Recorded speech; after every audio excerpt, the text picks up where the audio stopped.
ہماری بات کریں گے پاکستان اپنی سفارتی محاذ پہ بڑی تیزی سے ایک تسلسل کے ساتھ اور ایک درست سمت کی طرف آگے بڑھ رہا ہے. بہت سارے اس کی وجوہات، بہت سارے اس کے محرکات ہیں. اس میں سب سے پہلے مارکہ حق جس میں پاکستان نے اپنی دفاعی قوت کا مظاہرہ کرتے ہوئے بین الاقوامی سطح پہ نہ صرف ریکگنیشن حاصل کی بلکہ اس خطے میں ایک پازیٹیو ریجنل اپروچ کے ساتھ پاکستان نے اپنا ایک بھرپور اور بڑا مثبت کردار ادا کیا. ناظرین، اس کے بعد پاکستان غزہ پیس آف بورڈ کا ایک بڑا ایک اہم رکن بن کے سامنے آیا اور اب ریسنٹ پوری دنیا کی جس جانب توجہ ہے امریکہ اور ایران کے درمیان جو کشیدگی ہے اس میں پاکستان ایک ثالث کے طور پر ابھر کر سامنے آیا ہے. یہ ایک اور پاکستان کو ریکگنیشن ملی ہے.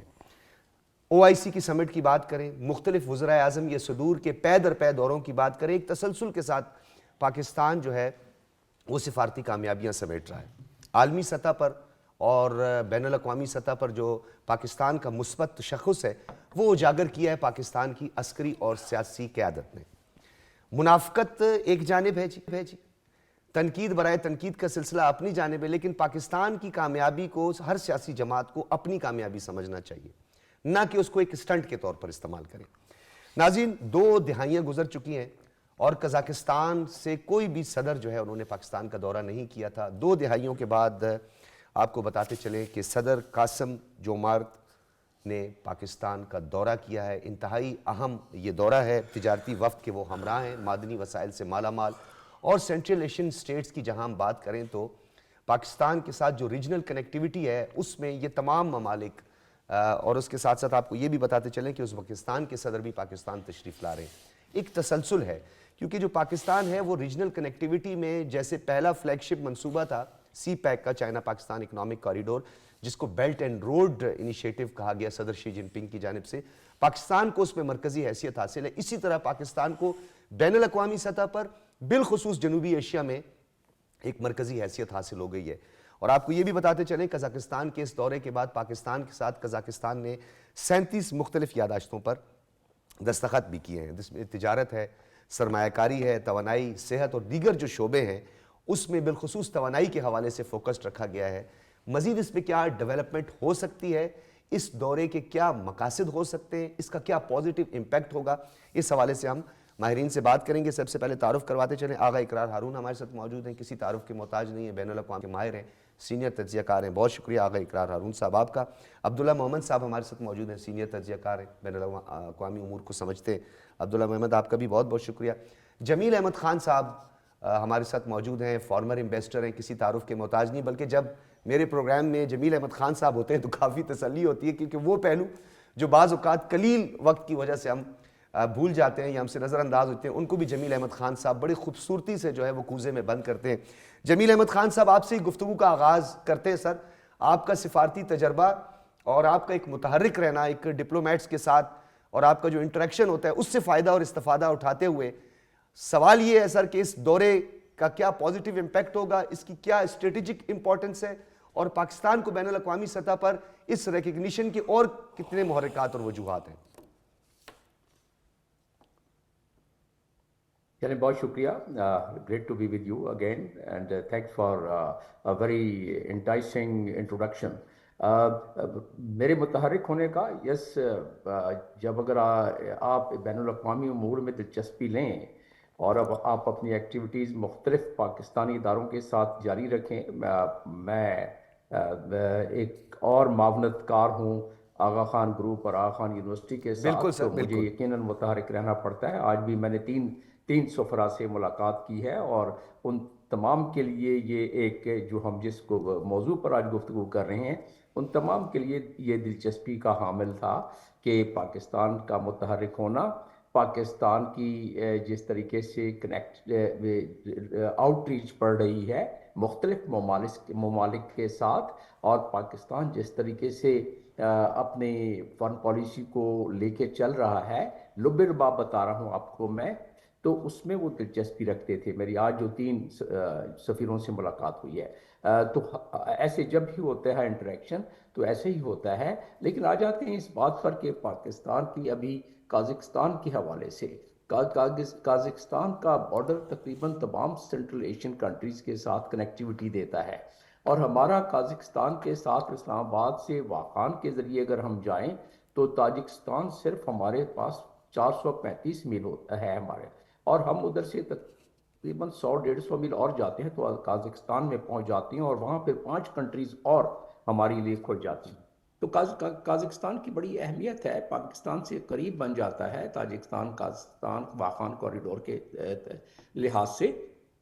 تو یہ جو آج آپ نے 37 ایم او یو کا جو ذکر کیا ہے، وہ اس لیے بھی، اور ساتھ میں دونوں ہمارے پرائم منسٹر نے اور قازقستان کے صدر نے جو گفتگو کی ہے، اور جس میں انہوں نے بتایا کہ ہم تصویراتی طور پر اس کو آگے لے کے جائیں گے، اور تصویراتی طور پر، اور جب تصویراتی طور پر ہم اس کو بڑھاوا دیں گے تو پھر ہمارے ہائی لیول جو جتنے بھی انٹریکشن ہیں وہ بڑھ جائیں گی، ہماری جو ان کے ساتھ پولیٹیکل پیپل ٹو پیپل اور اکنامک کولابریشن ہے وہ بڑھ جائے گی، اور مزید ہائی لیول انگیجمنٹس ان کے ساتھ ہوں گے۔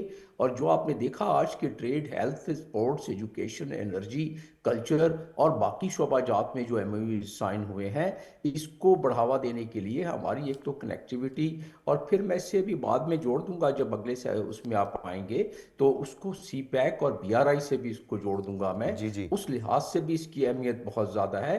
اور پاکستان، کیونکہ آپ دیکھیں کہ ابھی تو بات ہے نا کل کی کہ پاکستان کو انویٹیشن ملا ہے ایران کے حوالے سے کہ وہ بھی اس گفتگو میں شامل ہوں، ٹاکس میں شامل ہوں، تاکہ مسئلے کا حل نکلے، ورنہ تو عام حالات میں آپ اگر دیکھیں گزشتہ برسوں میں تو ایسا نہیں ہوتا تھا، بلکہ دنیا میں انڈیا سب سے زیادہ پروپیگنڈا کرتا تھا کہ پاکستان آئسولیٹ ہو گیا، پاکستان کی فارن پالیسی کی اتنی زیادہ مومنٹم نہیں تھا، لیکن اب مومنٹم کافی ہوا تو ہمیں اس کے ثمرات بھی نظر آ رہے ہیں۔ آ جاتے ہیں واپس اس بات پر کہ ٹریڈ میں جو دونوں ہمارے لیڈران نے گفتگو کی ہے، اس میں جتنی گنجائش ہے اس سے بہت کم چل رہا ہے، لیکن جب اس قسم کی ہماری انگیجمنٹس ہوگی اور ہائی لیول ہماری میٹنگز ہوں گی، ہائی لیول وزٹس ہوں گے، تو ظاہر ٹریڈ بھی ہمارا بڑھے گا اس معاملے میں۔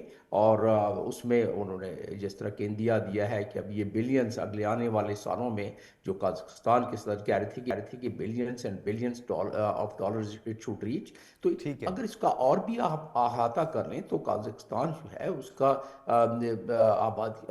رقبے کے لحاظ سے پاکستان سے 3 گنا چھوٹا ہے، اور آبادی کے لحاظ سے بھی اس کی آبادی بھی کم ہے ہم سے، اور جو اس کی پر کیپٹا انکم ہے ہم سے بہت زیادہ ہے، تقریباً 14,000 سے زیادہ، $14,000 سے زیادہ ان کی پر کیپٹا انکم ہے، پاکستان کی تقریباً 1.5 اور کچھ اس سے زیادہ ہے۔ تو اس لحاظ سے، اور اس کی بارڈرنگ کنٹری جیسا میں ذکر کر رہا تھا قازقستان کا کہ رشیا ہے، چائنا ہے، کرغزستان ہے، ازبکستان ہے، ترکمانستان ہے، تو یہ سارے ان کا ساورن فنڈ بھی ان کی حجم اور ان کی آبادی کے لحاظ سے صرف 20.8 بلین کی ان کی آبادی ہے، ٹھیک ہے۔ اس لحاظ سے ان کا ساورن فنڈ بھی خاصا ہے، 60 بلین، ہم سے بہرحال زیادہ ہے جو محسوس ہوتا ہے۔ تو وہ G D P growth in کی وہ ہم سے زیادہ ہے، 4.8 ہے۔ میں اعداد و شمار اس لیے دے رہا ہوں کہ ہمارے ناظرین کو ذرا جی جی، زیادہ اس میں اسٹیٹسٹکس کا پتہ ہونا اور چاہیے، بالکل۔ میں سمجھتا ہوں سہولت ہو جائے گی، اور 2.5% ہمارا ہے، تو ہم سے زیادہ ان کی جو گروتھ ہے وہ بھی ہم سے زیادہ ہے۔ انشاءاللہ ہم بڑھیں گے جس اسپیڈ سے ہم بڑھ رہے ہیں، جمیل لیکن احمد خان بہرحال صاحب، اس کیونکہ وقت جو دیکھا جائے یہی تو کمال ہے آپ کا کہ آپ کوزے میں بند کر دیتے ہیں، آپ نے اس کا معاشی، آپ نے اس کا جیو پولیٹیکل اور جیو اسٹریٹجک جو اس کی امپورٹنس ہے اس پہ آپ نے روشن ڈالی، کیونکہ آپ نے اس پہ ایک اور بڑا اہم نقطہ چھوڑا ہے، میں چھوڑے جا رہا ہوں یہ، کیونکہ آپ نے ہمارے ایک نیبر کا ذکر بھی کیا، تو ایک دن کہیں میری بات ہوئی تو انہوں نے کہا جی ہمارے سفارتی تعلقات، تو میں نے کہا حسینہ واجد کے ساتھ آپ کے اچھے سفارتی تعلقات چل رہے ہیں، باقی تو آپ فارغ ہو گئے۔ آغا اقرار ہارون صاحب، یہ بتائیے گا کہ سر اس دورے کے بعد، کیونکہ اس کے بعد پے در پے 2 اور مزید دورے بھی ہیں، اور ہمارے ناظرین دیکھیں گے پاکستان ٹیلی ویژن نیوز کی سکرین پر بھی دیکھیں گے، کیونکہ پاکستان تو سفارتی طور پر بڑی تیزی سے آگے بڑھ رہا ہے۔ ایک طرف غزہ بورڈ آف پیس کا رکن بھی ہے قزاقستان، دوسری جانب پاکستان بھی ہے، کیونکہ یہ غزہ کی سٹیبلائزیشن فورس کا حصہ ہے۔ یہ کلیئرٹی بھی ذرا لوگوں کو دینا ضروری ہے، کیونکہ اس کی بھی 2 حصے ہیں، ایک سٹیبلائزیشن فورس ہے اور ایک سیکیورٹی، جس میں پاکستان اس کا حصہ دار نہیں ہے، اس میں شامل نہیں ہوا ہے۔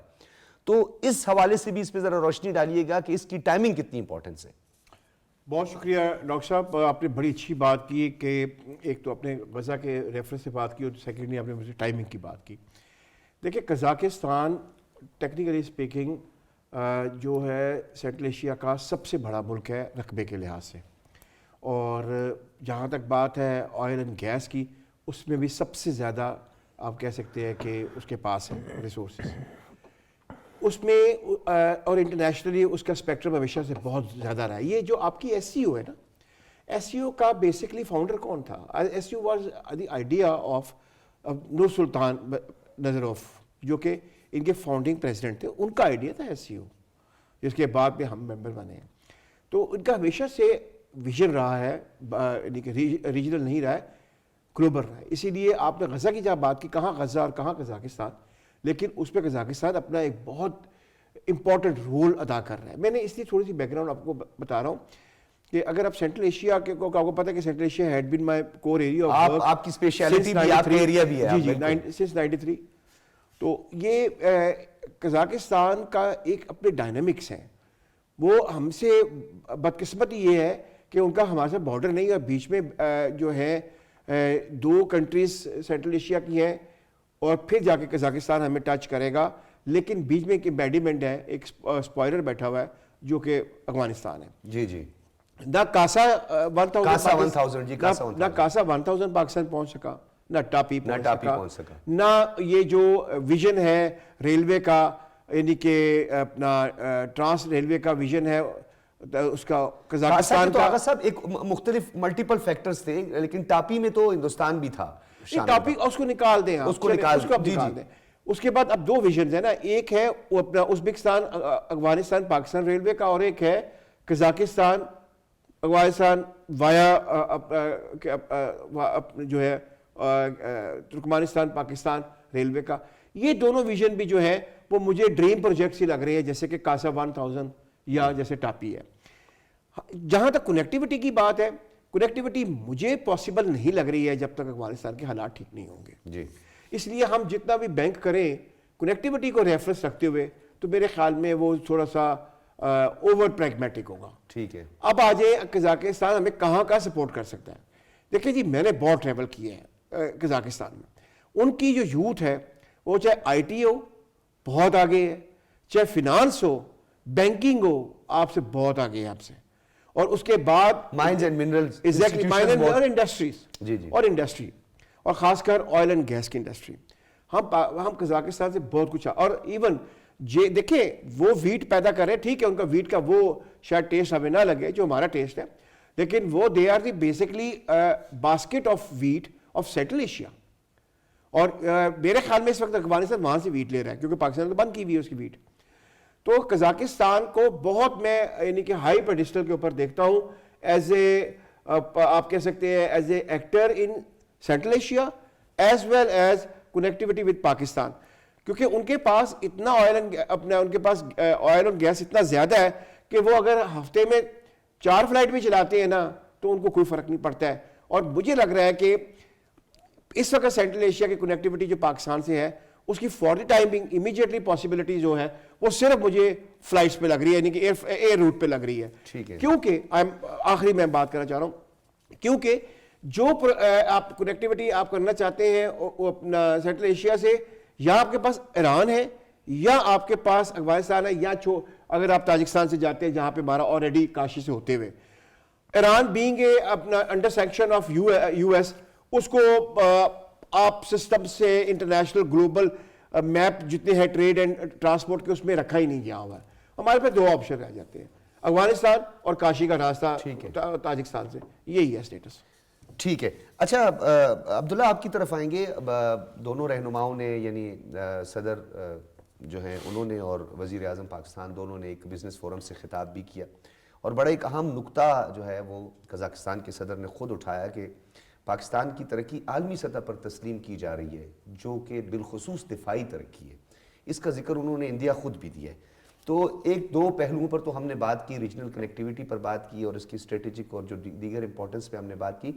سفارتی طور پر پاکستان کی اس جو کامیابی ایک تسلسل کے ساتھ جو دورے ہیں، جو وجوہات ہم نے بتائی ہیں، یہی تمام وجوہات ہیں یا کچھ اور ایسے فیکٹرز بھی ہیں جن کی بنیاد پر مختلف وفود وزراء اعظم اور صدور پاکستان کی جانب رخ کر رہے ہیں؟ دیکھیں، گزشتہ کچھ سال میں پاکستان کی جو فورن پالیسی تھی، جتنی وہ سفارتی تنہائی کا شکار تھی، اس وقت وہ سفارتی تنہائی سے ہم باہر آ رہے ہیں. اس کی مثال آپ دیکھیں کہ آج 23 ایئرز بعد کازکستان کے صدر پاکستان آ رہے ہیں، جبکہ اس کے ساتھ ساتھ وزیر اعظم شہباز شریف نے دورے کیے باہر ممالک کے، پھر اس کے ساتھ ساتھ اسحاق ڈار صاحب کے دورے دے کے، پھر غیر ملکی جو صدور اور وفد ہے وہ بھی مسلسل پاکستان آ رہے ہیں.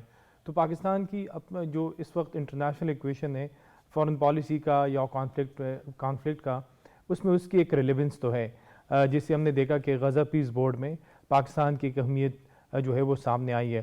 اور اس میں سب سے زیادہ جو کنٹریبیوٹ کیا ہے، کیونکہ میں نے کشمیر میں جو صورتحال تھی پاکستان اور انڈیا کے درمیان جو جنگ ہوئی ہے، میں 11-12 دن کشمیر میں میں نے وہ کور کی ہے.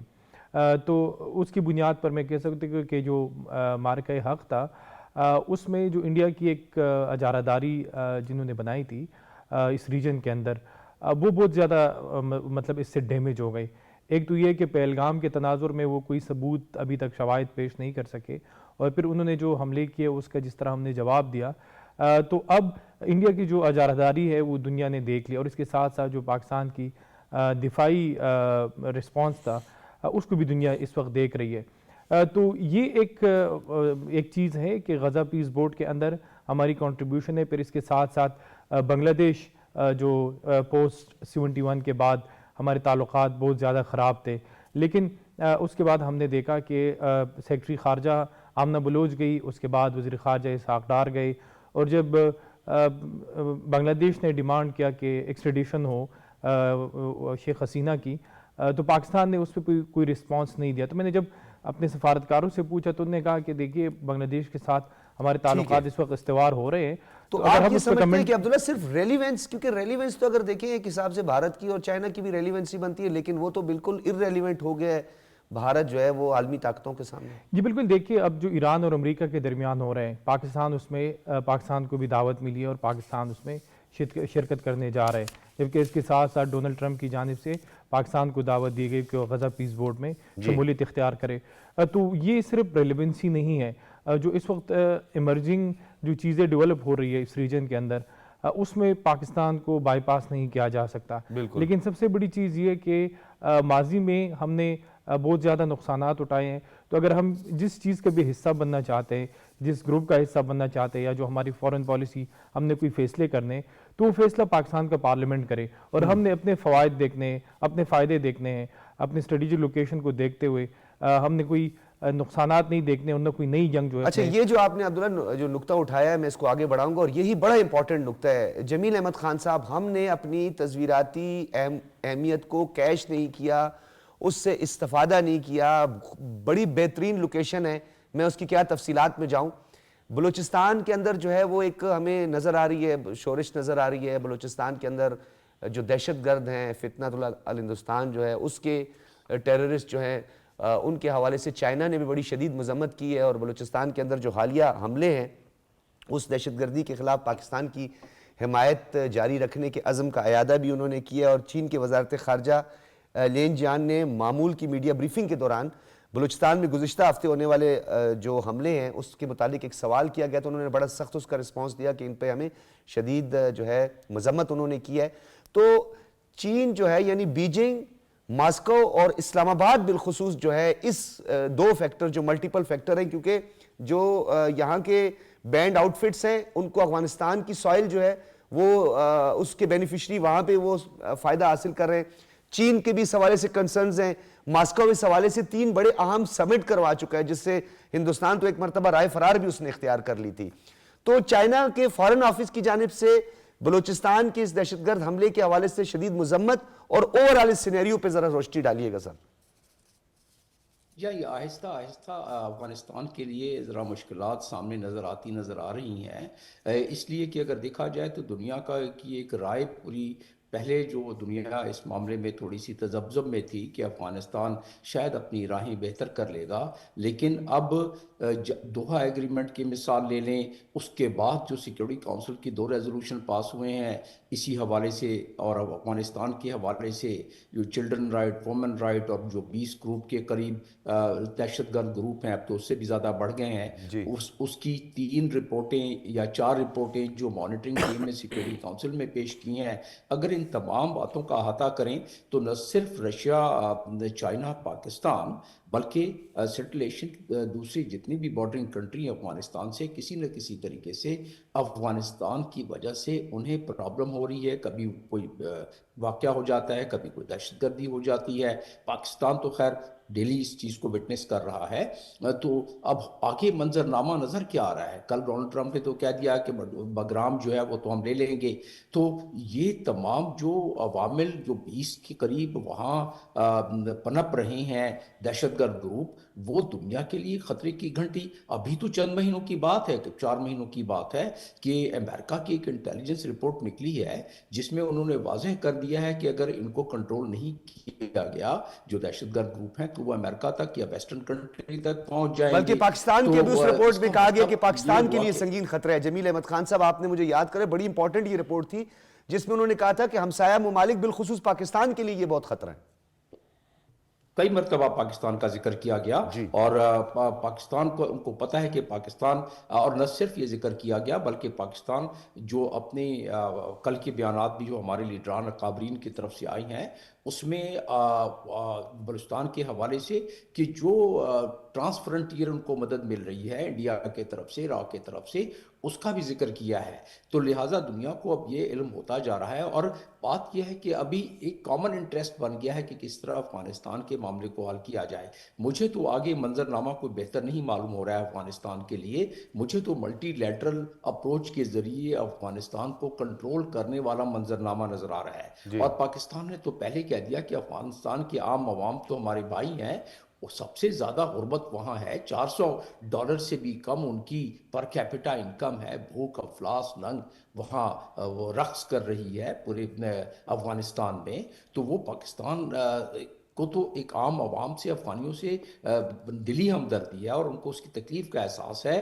تو اگر تھوڑی سی کورس کریکشن ہو جاتی ہے اور اگر اب سختی کرنے کی بات آ گئی تو پھر سختی کرنی پڑ جائے گی. اب تو دنیا بھی یہی کہہ رہی ہے. تو ایسی صورت میں ہوگا یہ کہ پاکستان کو پھر اپنے مفاد میں اس سلسلے کو آگے بڑھانا ہوگا, شامل ہونا پڑے شاید.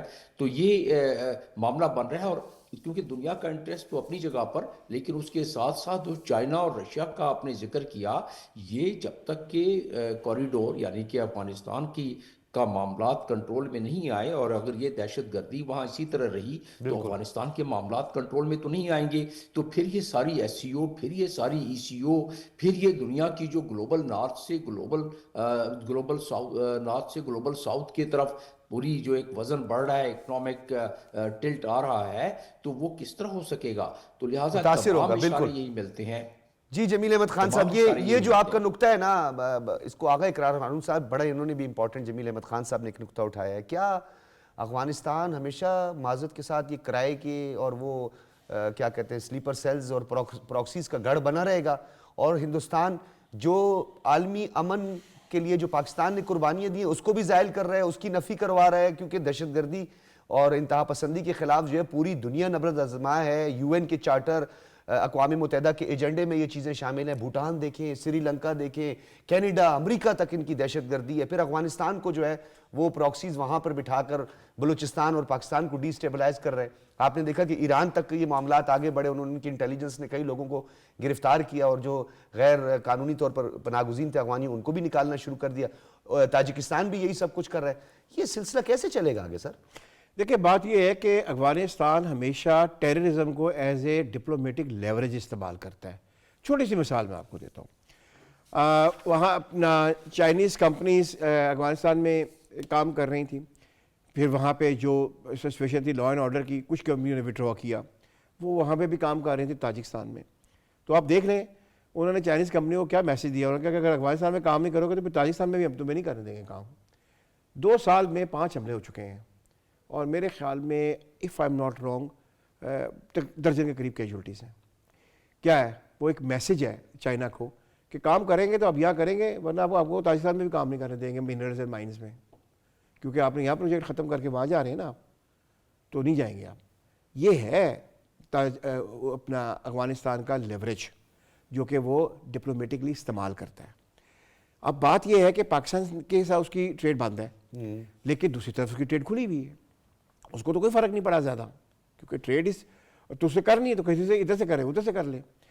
جہاں تک آپ نے ابھی رشیا کی بات کی، رشیا ایک واحد ملک ہے جس نے ابھی تک افغانستان کو ریکگنائز کیا ہے.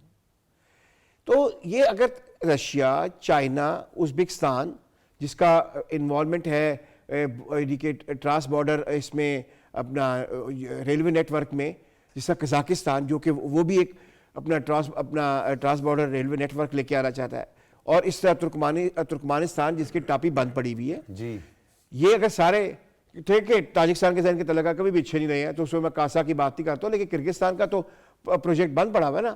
یہ کہ تمام ممالک اکٹھے ہو کر افغانستان کے اوپر پریشرائز کریں کہ آپ کی وجہ سے ہمیں اکنامک نقصان ہو رہا ہے، اور ہماری سینٹرل ایشیا کی جو کنیکٹیوٹی ہے ساؤتھ ایشیا کے ساتھ وہ پاسبل نہیں ہے. اچھا، یہ آغا صاحب جو آپ نے بات کی، عبداللہ اسے ذرا کنکلوڈ کیجئے گا کہ یہ جو اکنامک کنیکٹیوٹی ہے، ٹاپی، کاسا 1000، ماسکو کی پائپ لائن، قزاقستان کے حوالے سے پہلے بھی ماضی میں ہوا تھا، پھر ایون کہ وہاں تک جیوش کے جو ہے وہ انفلوئنس اور انٹروین نظر آیا تھا، متاثر کرنے کی کوشش کی گئی تھی، وہ تو خیر ہم ماضی میں چلے جائیں گے. اس پورے ریجن کو، سینٹرل ایشیا، وسطی ایشیا، ساؤتھ ایسٹ ایشیا، یہ تمام ممالک اس معاشی انقلاب سے فائدہ اٹھانے جا رہے ہیں، اور اس کو سبوتاج ہندوستان بیٹھ کے کر رہے ہیں، افغانستان کی سرزمین استعمال کر رہے ہیں. اس کے لیے کیا لائے عمل ہونا چاہیے بین الاقوامی سطح؟ دیکھیے، ایک تو یہ چیز ہے کہ اس وقت جو انٹرنل سیکیورٹی ہے اس کا بہت بڑا چیلنج جس کا ہمیں سامنا ہے، اور دنیا بھر کے میں نے چائنا میں دیکھا، اس کے علاوہ ایک دو اور ممالک میں دیکھا کہ انہوں نے جو دہشت گردی یا انتہا پسندی کو شکست دی ہے، اس کی بنیادی وجہ یہ ہے کہ ان کا اپروچ کبھی بھی کائنیٹک نہیں رہا. ایکسٹریمزم جنم لیتی ہے گریوینسز سے، اور اس سے آئیڈیالوجی بنتی ہے، تو اس آئیڈیالوجی کو کاؤنٹر کرنے کے لیے آپ کاؤنٹر آئیڈیالوجی لے کے آتے ہو. تو اگر ہم نے پاکستان کو اس ناسور سے پاک کرنا ہے تو ہمیں کائنیٹک اپروچ سے آگے بڑھنا ہوگا، اور ہمیں ایک نیا ایک ایکسکلوسیو اپروچ جو ہے وہ لے کے آنے پڑے گی، جو ایک ماڈل ہے. دوسرا یہ افغانستان کا انفارچونیٹلی میں نے اس سے پہلے بھی کئی پروگراموں میں کہا ہے کہ جو اس وقت افغانستان میں جس کے یو این اور دیگر ادارے کہتے ہیں کہ نہ صرف وہاں پہ تمام شدت پسند تنظیمیں انکلوڈنگ ٹی ٹی پی اور حافظ گل بہادر موجود ہیں، بلکہ اس کے ساتھ ساتھ جو امریکہ کا چھوڑا ہوا اسلحہ ہے $7.6 ارب کا راؤنڈ اباؤٹ، وہ بھی نہ صرف افغانستان اور پاکستان میں استعمال ہو رہا ہے، بلکہ اس کے ساتھ ساتھ سنٹرل ایشیا اور جو دیگر ممالک ہے ETIM اور ان کے ہاتھ بھی لگ گئے. بہت شکریہ آغا اقرار ہارون صاحب، عبداللہ محمد صاحب اور جمیل احمد خان صاحب، آپ تمام حضرات کا بہت شکریہ. ناظرین، گفتگو کو سمیٹتے ہوئے بات کریں گے بین الاقوامی سطح پہ، یعنی کینسر کے حوالے سے ایک آج عالمی دن منایا جا رہا ہے. صدر آصف علی زرداری اور وزیر اعظم محمد شہباز شریف نے اپنے علیحدہ پیغامات میں سرطان کے حوالے سے اس کے جو بنیادی جو ہیلتھ کا ڈھانچہ ہے اس کو بہتر بنانے کے لیے، اور ساتھ ساتھ انہوں نے کہا ہے کہ جدت اور پائیدار اقدامات کی بھی ضرورت ہے. اور ناظرین، آپ کو بتاتے چلیں کہ پاکستان میں دوسری بڑی وجہ جو شرح اموات کی ہے وہ کینسر ہے،